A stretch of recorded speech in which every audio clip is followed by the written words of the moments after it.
Hello and welcome to the Hero's Journey Masterclass. This is summer school, week 1, and it is 10 a.m. in Mexico. We aren't going live. We are going to do this as a pre-recorded upload because with all new ventures there are always technical glitches, and it's been so long since I set up my previous channel that I forgot when you set up a new channel you need 24 hours notice in order to be able to stream live. So I set that up this morning and I can't go live till tomorrow. So we're not going to let that stop us. We are going to just simply do this as an upload. I apologise to anybody that was waiting in the channel for the live, but this should be there. Ready for you to watch in an hour or so. So let's get going.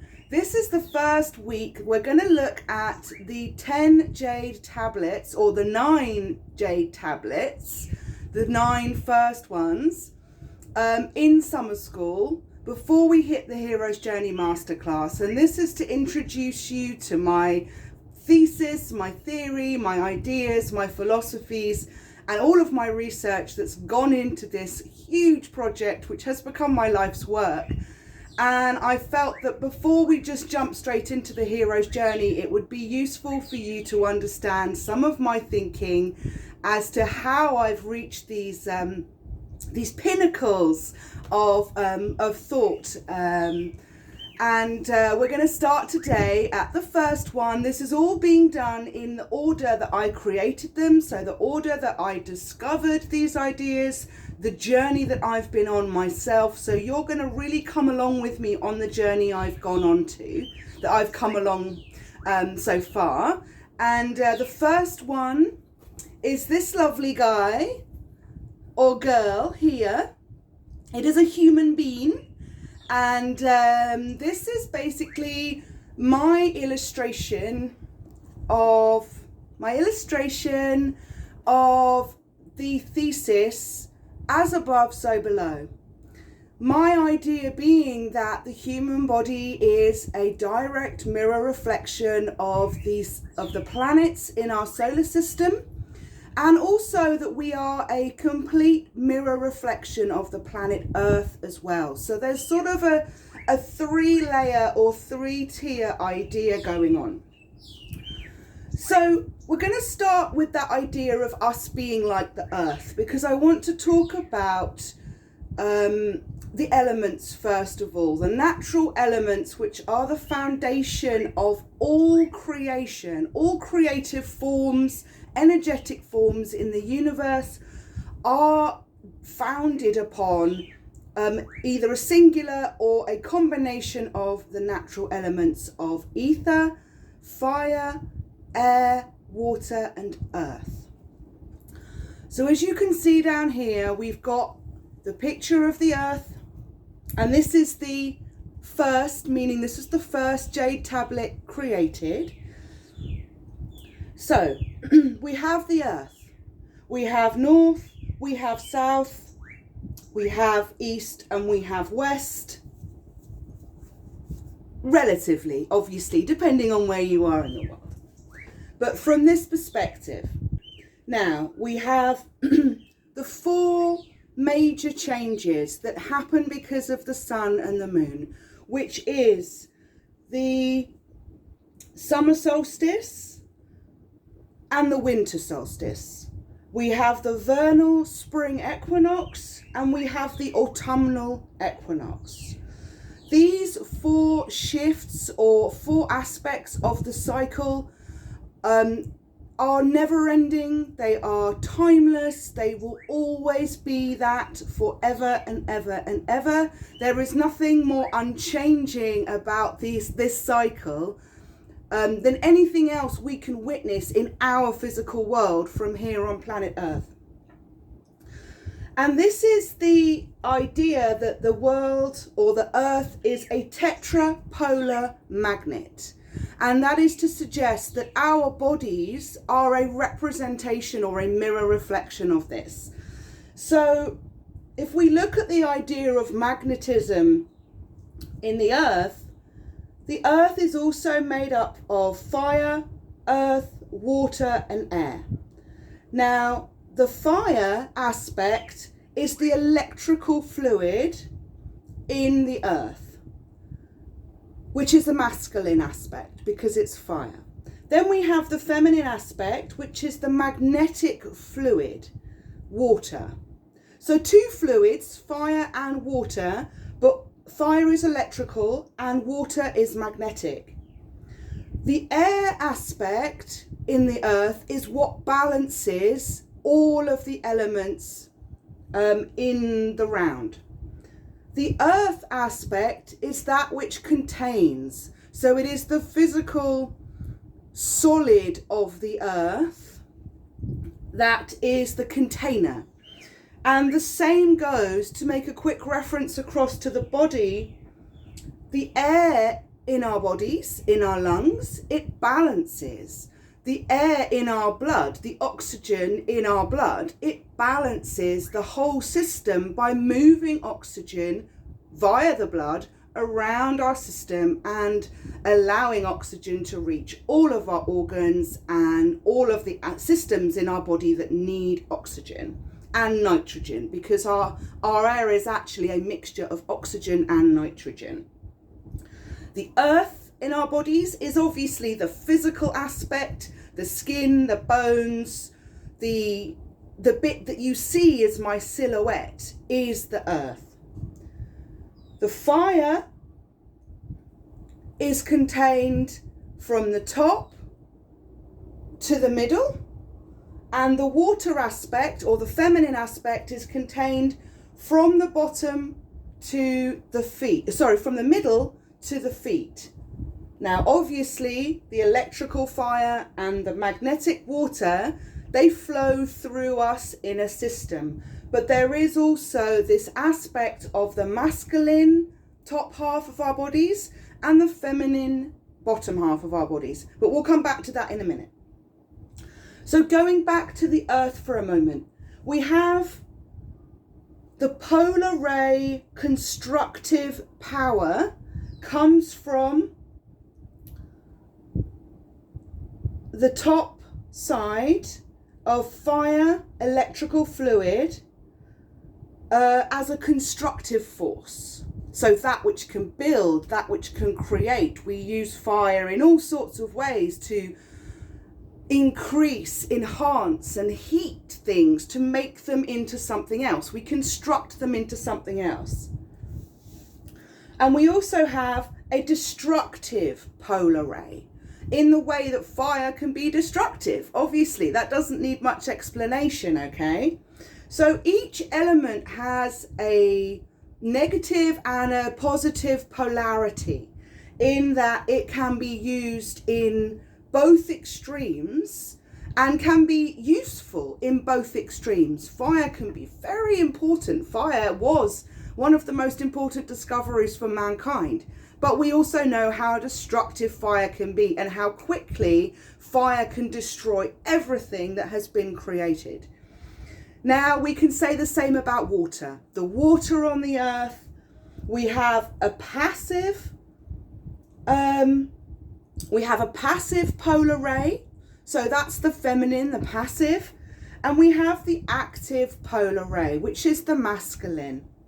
So when it comes to the magnetic fluid of the water in the body or in the earth, we know that we cannot live without water. It is 80% of the earth's volume is made up of water, in the same way that 80% of the human body is made up of water. And without replenishing that water on a regular basis in all our bodies and on the earth, and making sure that water is clean and nutritious for us, we cannot live. So water is the sort of common denominator across all life on the planet and within ourselves that we cannot live without. It is that which drives us, it is that which illuminates us, and it is actually that where all information and health and vitality moves through. And without a good balance and a good amount of water in our systems, we're going to be flagging, we're going to be in a very poor, tired, low, immobile state, really. So it's very much a driver for us in the way that you have fire or coal in the furnace. Actually, we need water in our furnace in order to be able to start our vehicle. And there's some interesting analogies that we may come back to about that. But the other thing about water, the other end of the spectrum, is that water is wholly destructive when it's in its agitated form, when it's in its form of waves and tsunamis, cyclones, hurricanes. Water can be picked up by the air and carried huge distances, whether that be in clouds or in like a cyclone. And in a tsunami, we can see how devastating water can be.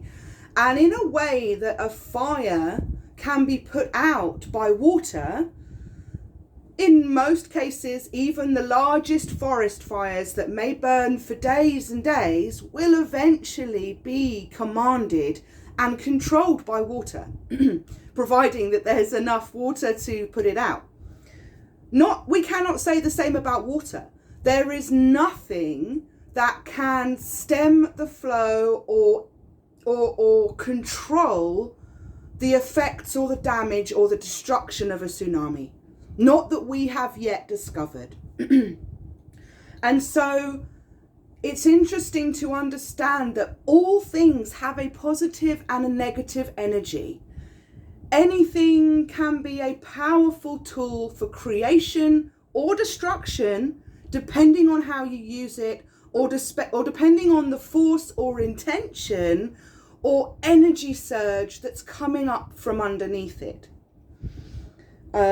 And we can take an example with fire, for instance. There are lots of different types of fires, as in we have electrical fires, mechanical fires, gas fires, and fires that come from flammable, ignitable, there's another word there, but fires that ignite from some kind of flammable material are much more difficult to control, and you cannot use water on those. You cannot use water on an electrical fire because obviously it's electricity and you'll create more problems. You cannot use water on an oil fire because the water will splash in the oil and make the oil splash further and further away from the initial site of the fire, thus creating more problems, more fire. So actually, water controls fire in certain circumstances, not in all. So that's what I'm saying about the intention behind the fire, or the chemical underlay of the fire. What caused it will be an indicator of how we can put it out.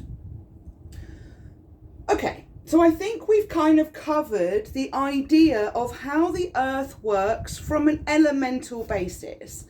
And I wanted to introduce that first because we are, in our bodies, a beautiful reflection of this. And we can learn a lot about what's happening or what's important for the planet by looking at what's important for us, and vice versa. We can understand so much more about ourselves by looking at our planet, and even by looking at the other planets in our solar system. And we're going to come to that very soon. Before we go into the chakras and the planets, because I know that that's what people think this whole theory is about, and it is, but there are lots of lovely bits that hang off this tree of ideas, and I want to go through them in a fairly sequential manner, because this is complex, new, and perhaps hard to get your head around at this point in time if you've never heard ideas about this, or, you know, I'm putting out something that I've never seen done before, or never seen anyone represent ideas and theories about the human body, about the planets, and about the earth in the way that they have appeared and emerged to me. So I'm trying to break down some pretty complex ideas in a way that will be understandable and enjoyable and useful for other people to grasp. And I hope that you are following me. I am leaving the comments open, so please do ask your questions in the comments section. I will be more than happy to answer them in the comments, and I may well make reference to any particular questions that are relevant overall, or I found particularly important to reflect on when we come to the next session, which, fingers crossed, will be live, and you can ask your questions live on that session. But for now, because this is recorded, you'll need to ask in the comments on YouTube, and I hope that you will. There is no such thing as a silly question. Please remember that. That's an important tenet of this course. All right, so staying with the idea of magnetism and electricity in the body, the front part and the left side of the head is electric. So the front part and the left side of the head is electric. So that's our front and our left, okay? My left. We will get on to the fact that the masculine and the feminine have switched hemispheres in their brain and in their eyes, but let's come to that in a minute. But this is very connected to the idea of everything is a masculine and a feminine opposite. Everything is positive and negative. And if you think about a battery, you have positive and negative on a battery. You have the plus sign and you have the minus sign at each end. Positive represents the plus sign, negative represents the minus sign. And when we're talking in these terms of electricity and magnetism, the feminine represents the negative, passive, and the masculine represents the positive and active. It's got nothing to do with negative emotions or negative attitudes or being. It's about the core idea of the elements in nature. Now, the front part and the left side of the head is electric. The back part and the right side of the head is magnetic. Now this links very closely. So this would be feminine, magnetic, left, magnetic. Sorry, the back and right side of the head is magnetic. The front and left side of the head is electric. So that would be front left masculine, back right feminine. Now, this idea of the back part of the head being magnetic is very connected to the moon. The moon controls the tides. The moon is a water element, and it is a feminine element as a result. Now, the moon controls the tides on the planet through waves. There is a magnetic pull. If you watch the waves, you will see this sense of movement, energy being moved backwards and forwards in a beautiful but consistent pattern that always stays the same. Now, we are actually moved in the same way by the moon from the back of our head, from a place called Koth, which is spelled Q-O-P-H. Now, we are bodies of water, just like the planet, just like the moon moves the tides on the planet. Our bodies of water are moved by the moon through this element in the back of our minds, back of our heads, sorry. And we'll leave it at that, okay? We'll come back to that a lot more, but this is the main idea that's really important to understand, that actually our bodies behave in exactly the same way as the earth does in relationship to, or in response to, the laws of the sun and the moon. And obviously, you know, the masculine's going to be the sun, the feminine's going to be the moon. And we have both inside of us. We are masculine and feminine all together in one, in perfect harmony. So, the inside of the head is electric. Okay, the inner part of the head is electric. So we're talking about fire and electricity inside our heads, inside the brain. The inner part of our eye is magnetic. Okay, so there is actually a magnet inside your eyeball, because both of your eyes are actually chakras in themselves, and they are magnetic. So there we have the brain seeming to be masculine, but I don't want anybody to take from that the brain, that only masculines have brains or something like that. That is certainly not what I mean, because I certainly have a brain. But the point being is that everything is in this beautiful symbiosis. Okay, so the inner part of our eyes being magnetic, the inside of the head being electric. And I'll briefly touch on the inside of our brain hemispheres. The right brain, you'll have heard about this a lot. It is the feminine side. It is where creative thought, creative free form emerges in a very freestyle, free association way. It is where imagination, creativity, art, music, song is all, it all sort of swirls in a toroidal field. The left side of the brain is masculine, and this is where all of our logical functioning comes from. This is where remembering comes from. So we remember with our left side of our brain, because that's where the sequential storage of our memories is contained. Whereas the right brain, we have imagination. We can think outside the box. We can think beyond the confines of a checklist. It's not just a numerical sequence. It's all of the ideas and all of the numbers in a swirling space. And that part of the brain can reach out and make connections across many, many different levels. It's like an elevator being able to go to lots of different floors at the same time.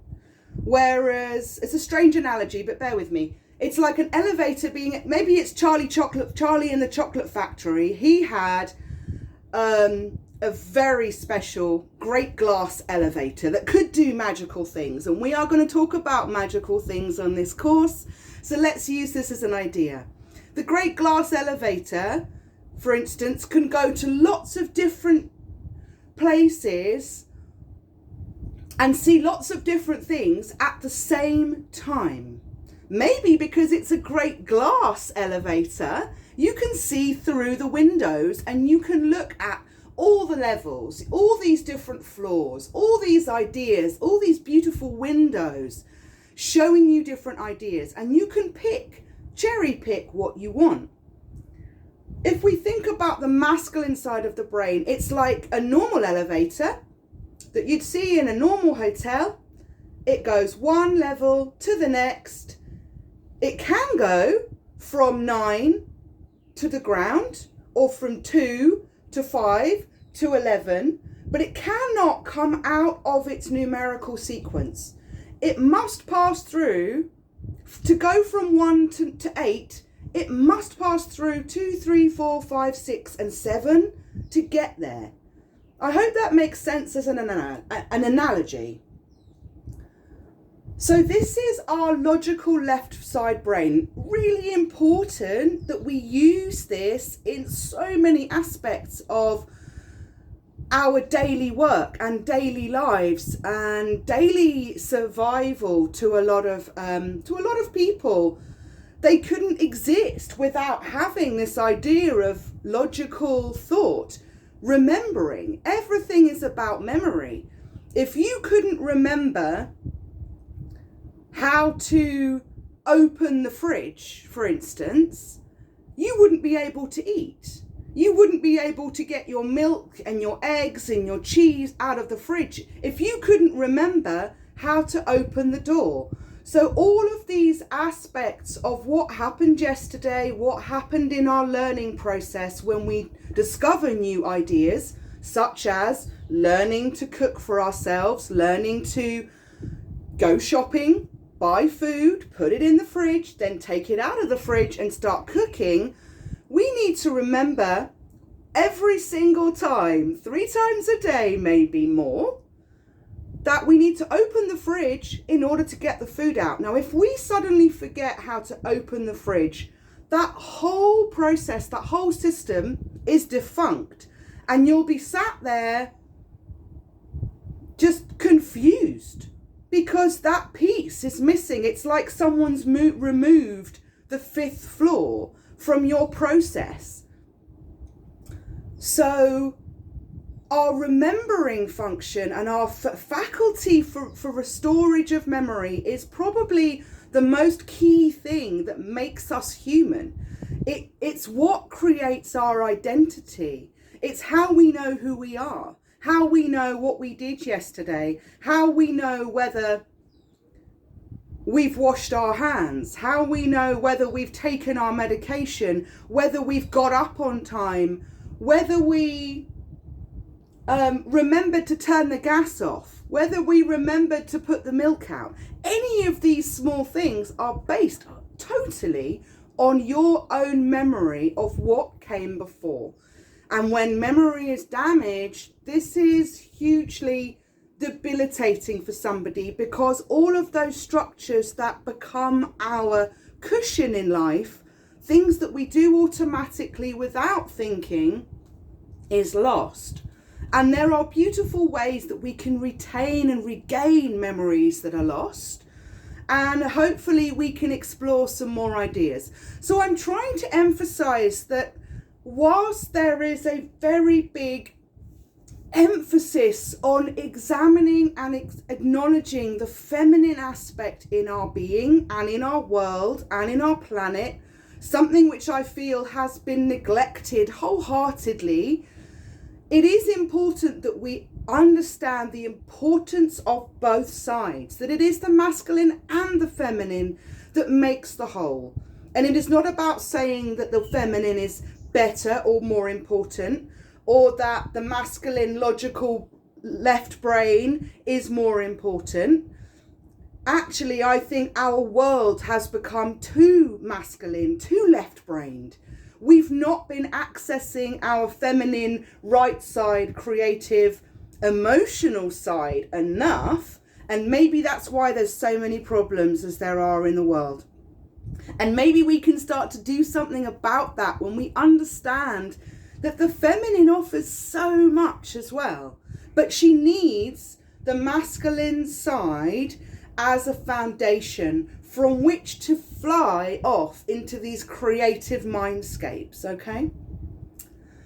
Okay, let's carry on. Magnetic electricity. Okay, so the back and the left side of the chest is electric. So the left side of your chest, where your heart is electric. The right side of your chest is neutral. Okay, very interesting.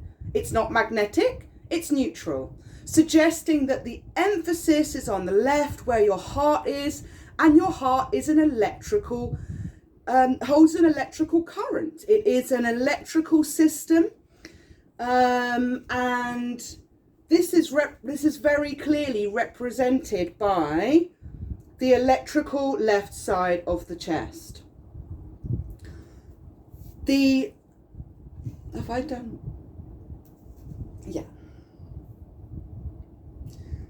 right side of the hand, which would be this side.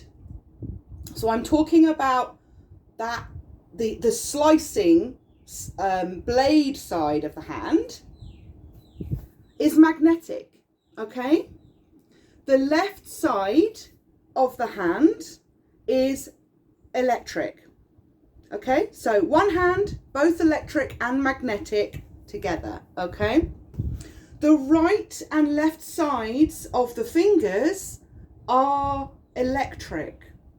So the right and left sides of the fingers, so that's this bit and that bit, is electric, masculine. But the tips of your fingers are magnetic, okay? Now that doesn't mean that you're going to suddenly be able to magnetize two magnets, but there's a reason for that, because actually the current or the frequency is very different to magnets that we might have on our fridge to the magnetism that's in our body. The magnetism in our body is closer to the magnetism on the earth.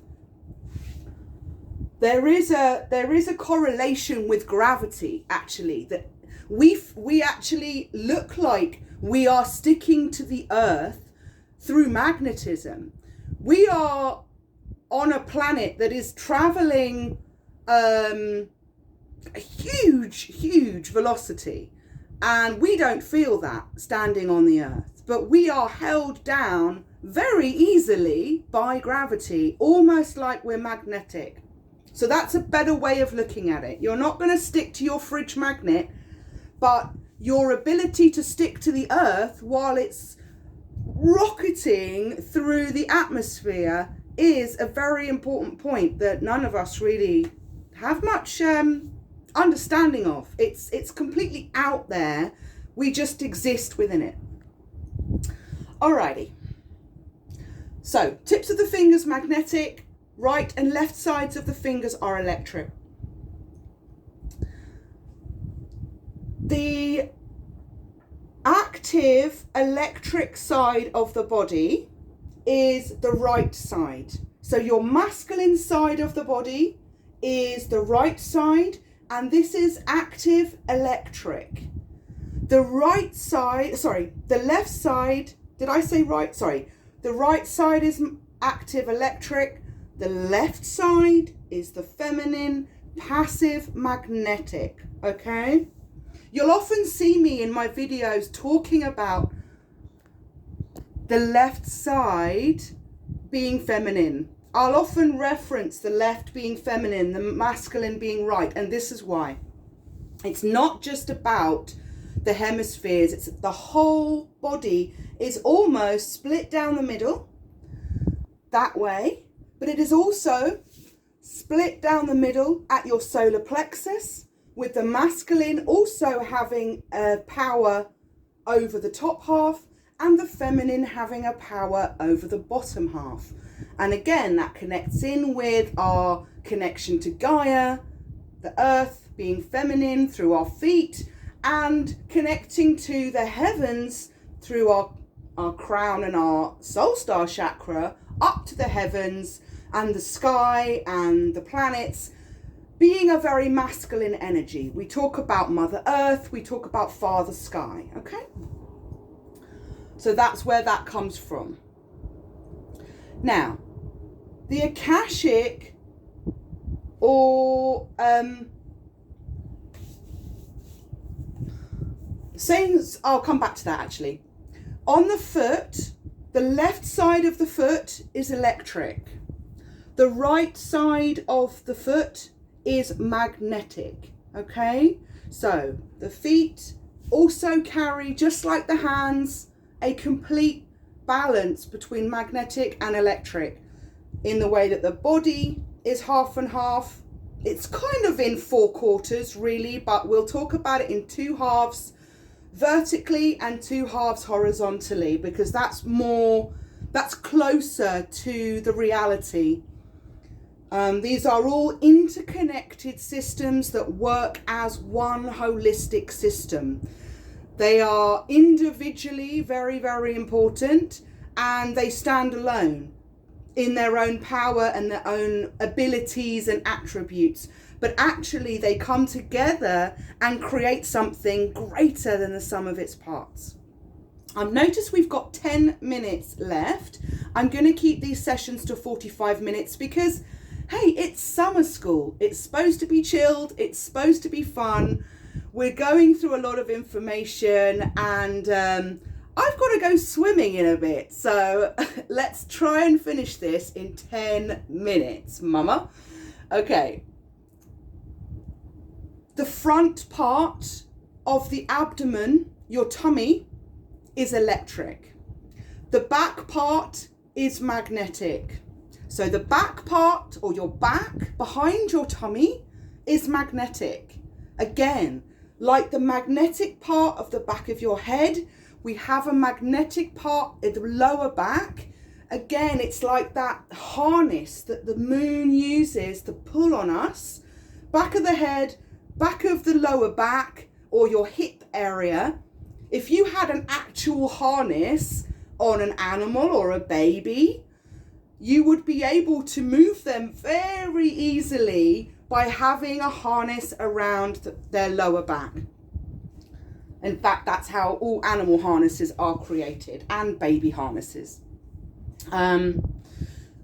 So, the right side of your tummy, or your torso, is magnetic. The left side is electric. This bit gets really interesting, so please listen closely. The front part of the male genitals is electric. So the front part of your masculine genitals is electric. The inside of the masculine genitals is magnetic. Okay, the inside is magnetic, the front part is electric. The front part of the female genitals is magnetic. The inside of the female genitals is electric. Okay, really, really fascinating. If you think about what happens when we bring those masculine and feminine genitals together, we have some very interesting chemical alchemy going on. A quick note about the body being like the earth. Again, we talked about the elements.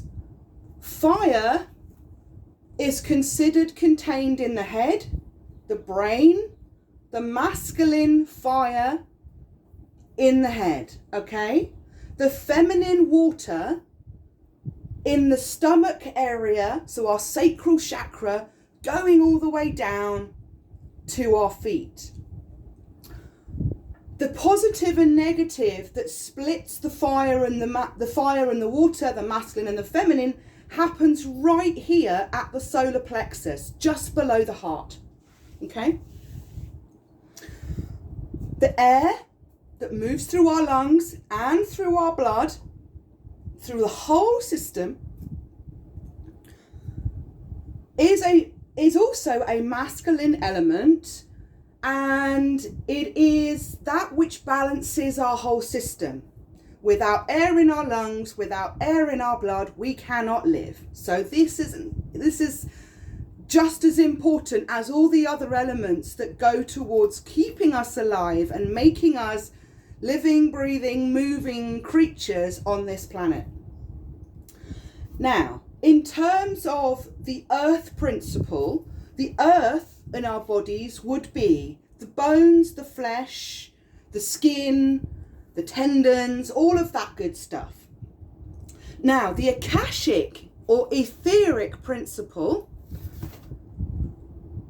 is contained in our blood, in our DNA, in our semen, in the ovum or the egg, and in our auric field. So we all have an aura that exists around our body, emanating from our heart space outwards, so controlled by Uranus, who controls our electromagnetic field and our aura.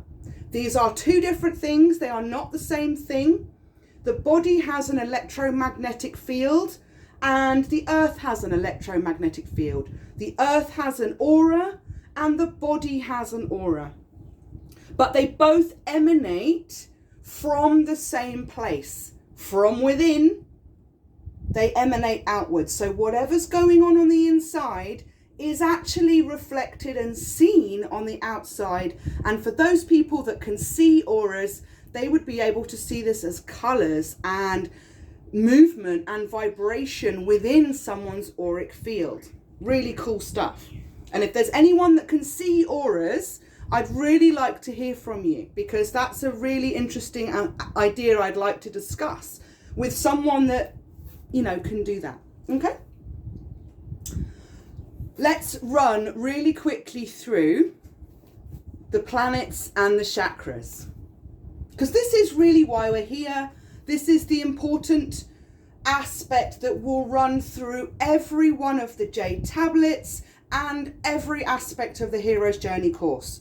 But we're going to talk about it a lot. So it doesn't matter that we are doing this in the last few minutes, because we're going to talk about this in depth. But this is the main idea. Starting at the top, we have Neptune rules the soul star chakra. The soul star chakra is 6 inches above your head. Okay? It is not in your body. It is above you. It is the top of your auric field. Okay? Mercury, the planet Mercury, controls our crown chakra. Okay? Our crown chakra is the top of our head. The whole top of our head opens out to the universe, goes through the soul star chakra and up the stellar pathway. The moon controls the left eye. So that is the left eye feminine side. And the sun controls the right eye, the masculine side, which is the future. We use our right side to look to the future. We use the feminine side to look to the past. Our third eye is the present. And the third eye is also represented by the sun and the moon together. So this is sort of where we have the left eye being feminine, the masculine having the right. The third eye, which is our pineal gland, which sits right here behind your eyebrows in the center of your brain. This is your third eye of intuition. This is your sixth sense, okay? You'll have often heard about people talking about the sixth sense, your third eye. This is, or even your first eye. In many cultures, they would consider your intuition, your pineal gland to have been your first eye.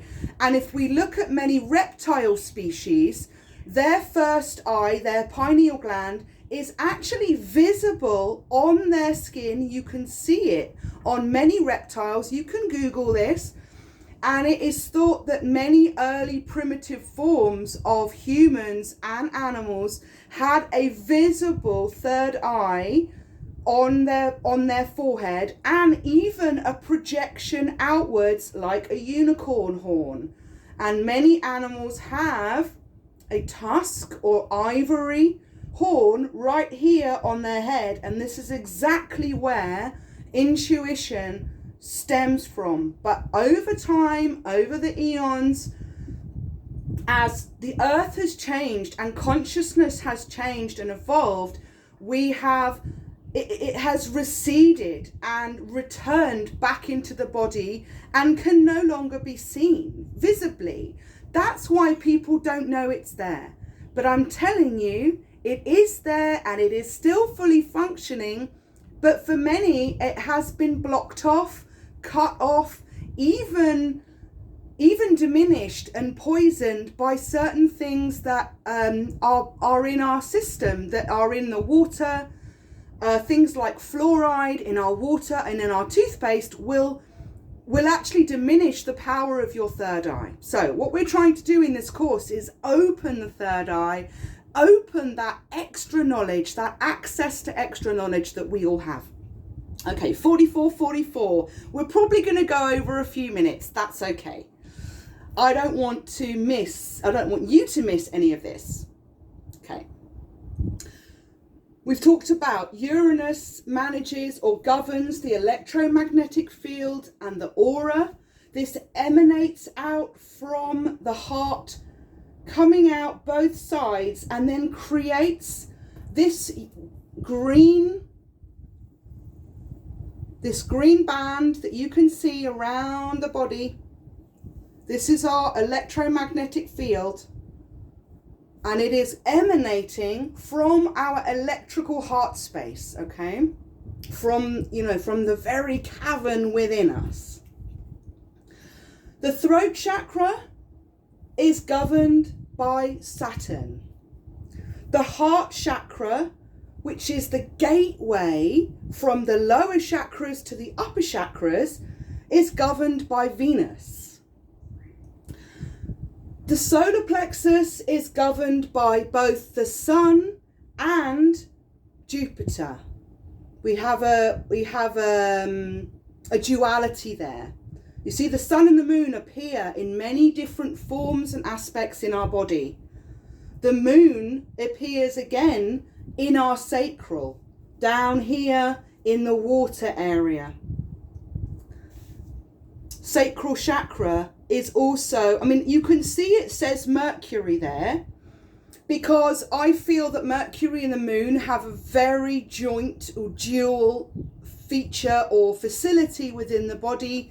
There is an incredibly important link between our sacral chakra, our heart chakra, and our third eye, creating that idea of wisdom and knowledge and connection and alignment. Okay, so it's beautiful alignment. So for me, Mercury, who is up here, and the Moon, who is down here, they are like I heard two goalies on a football field. It's kind of like that. They're both integral parts of the system. We cannot do without either of them, and they have a very close connection.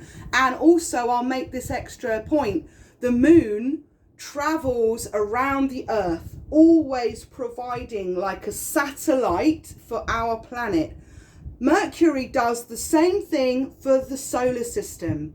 Mercury is the emissary of the Sun, and the emissary, so if the Sun is the place of wisdom where all information comes from, Mercury is the messenger that brings that information to the planets and to the Earth, to us. And that's why when we go through a Mercury retrograde, we find that communication can be all over the shop, okay? But let's get back to it.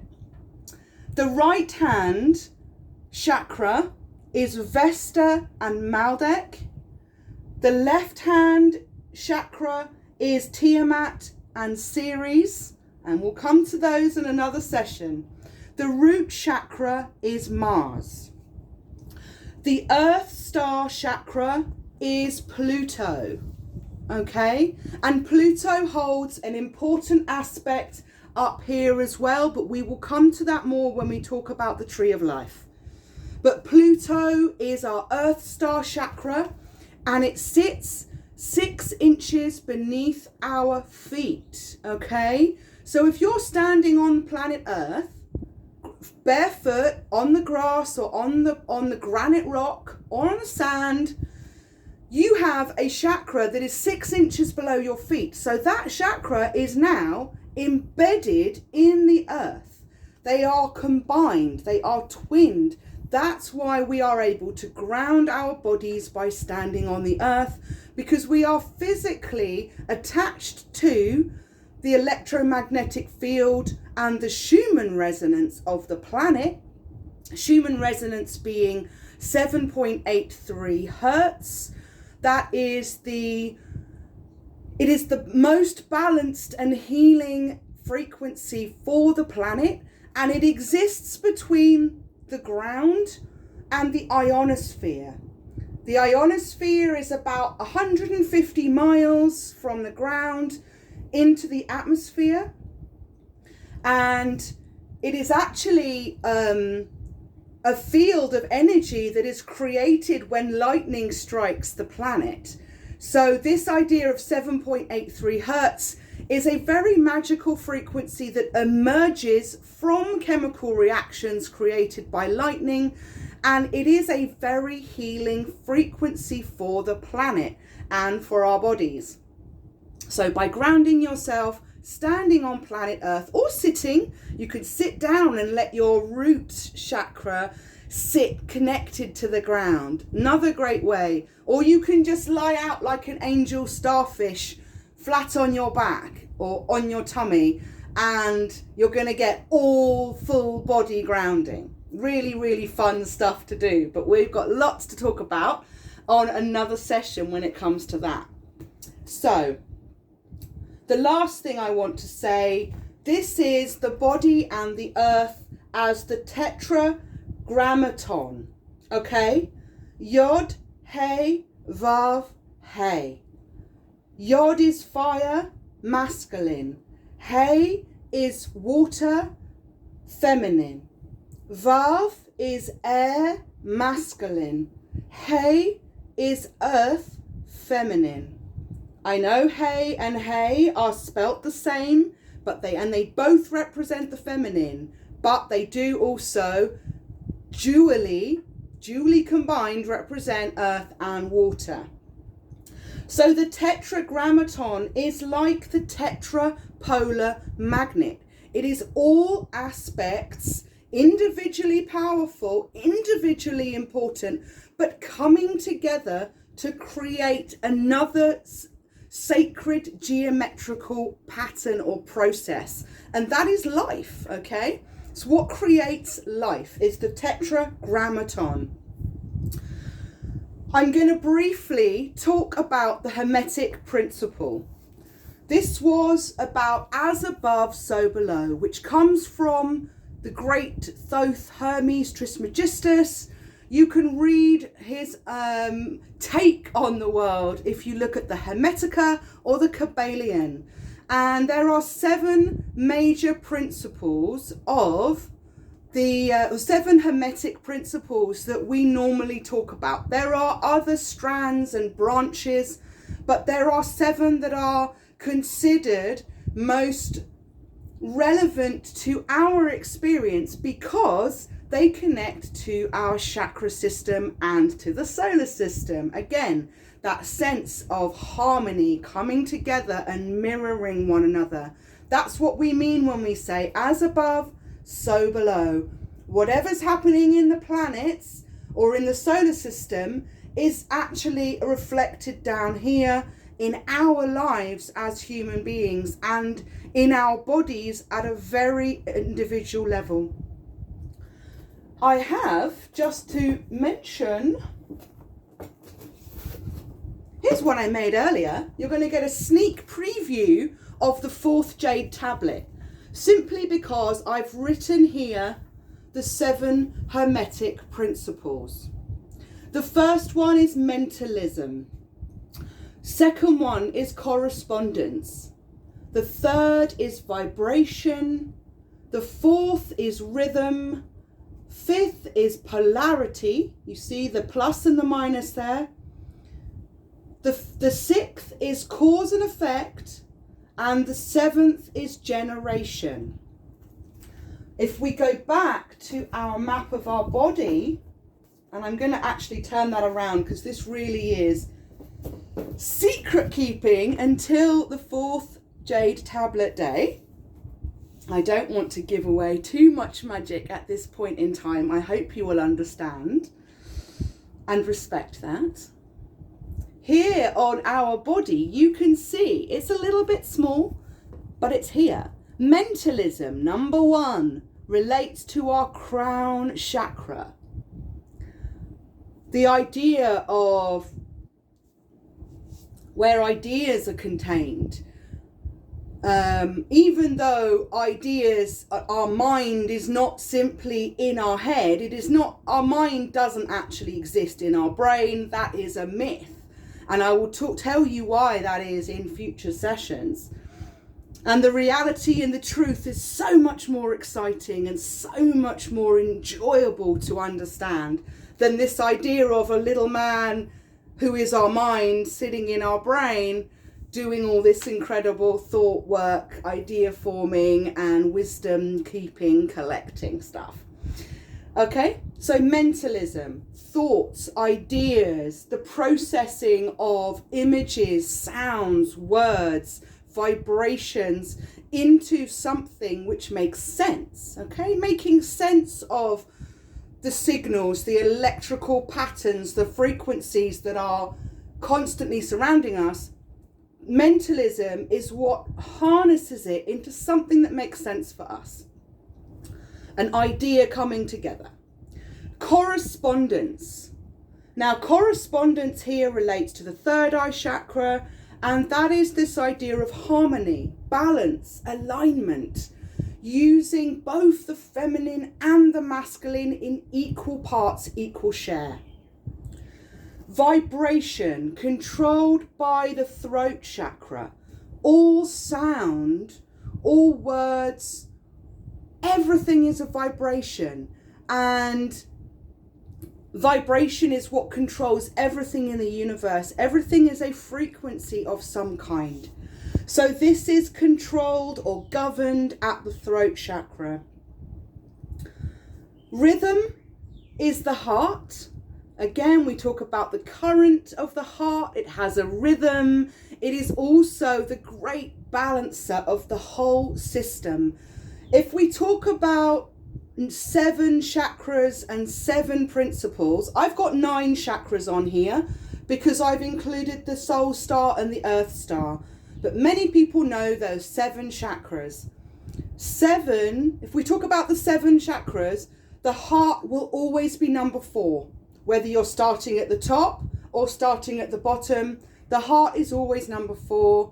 It'll always be that constant, and everything must move through the heart, whether it's coming down from the top or coming up from the bottom.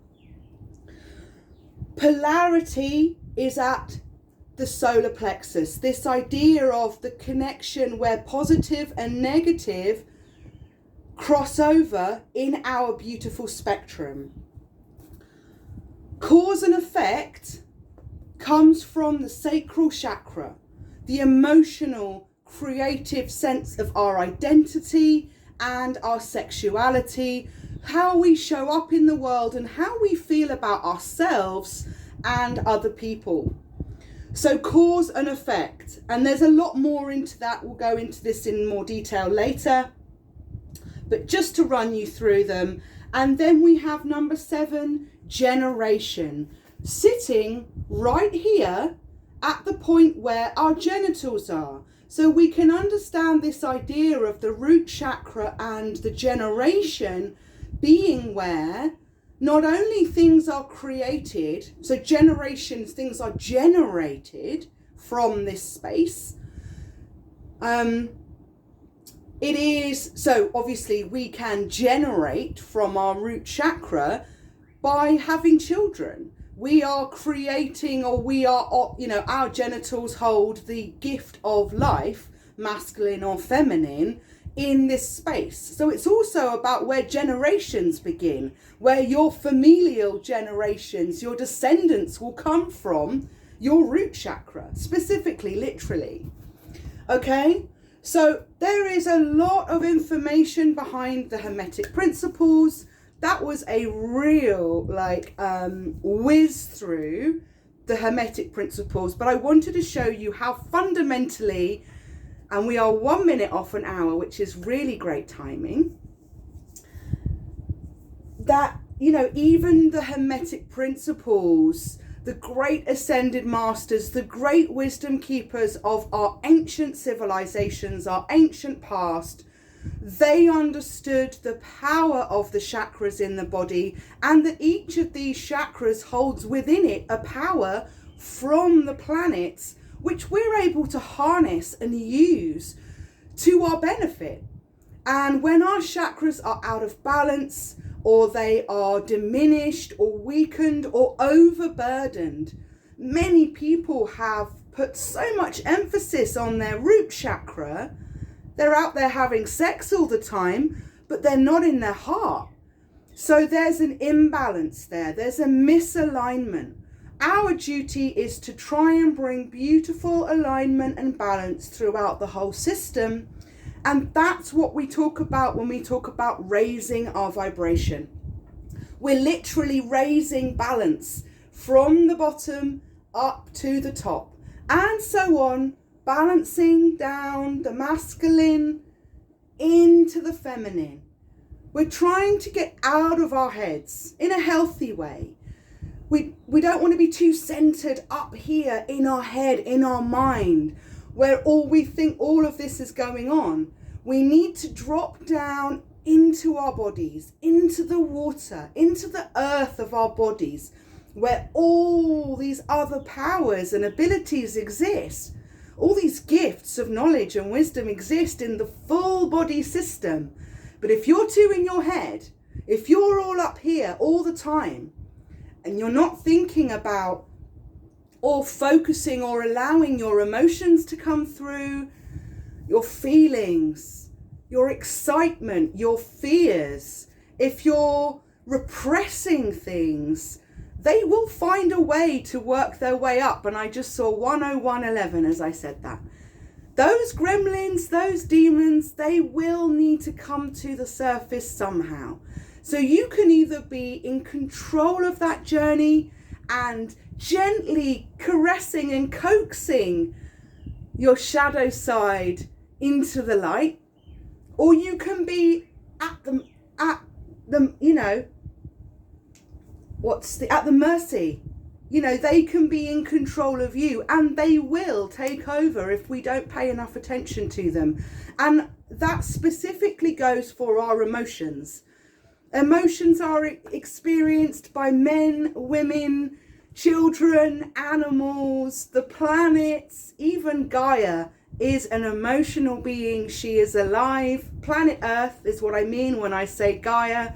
For those uninitiated to my lingo, the planet Earth is conscious. She is a conscious being, and she is waking up. We are waking up this planet at the moment through this great age of Aquarius. And that is why many people are feeling a shift in consciousness happening in their own bodies, because we live on the back of Mother Earth. And if Mother Earth is growing and evolving and increasing her conscious awareness, then so must we be, because we are made from the same stuff. And I think that's a really great place to leave it. Thank you so much for being here for the first episode, the first class of summer school, party 2, the Hero's Journey Masterclass, which will be starting in October. Please check out the video trailer for the course, which is on this channel, and you will be able to find out what the agenda is. We will be back next Tuesday at 10 a.m. We will be live. You will be able to ask your questions live, and we may well go over an hour again next week. I've certainly got lots and lots of magic to share with you, and I can't wait to see you again. Thank you so much for joining, and until then, have a beautiful day, take care of yourselves, and never stop learning, okay? Love you guys. Bye.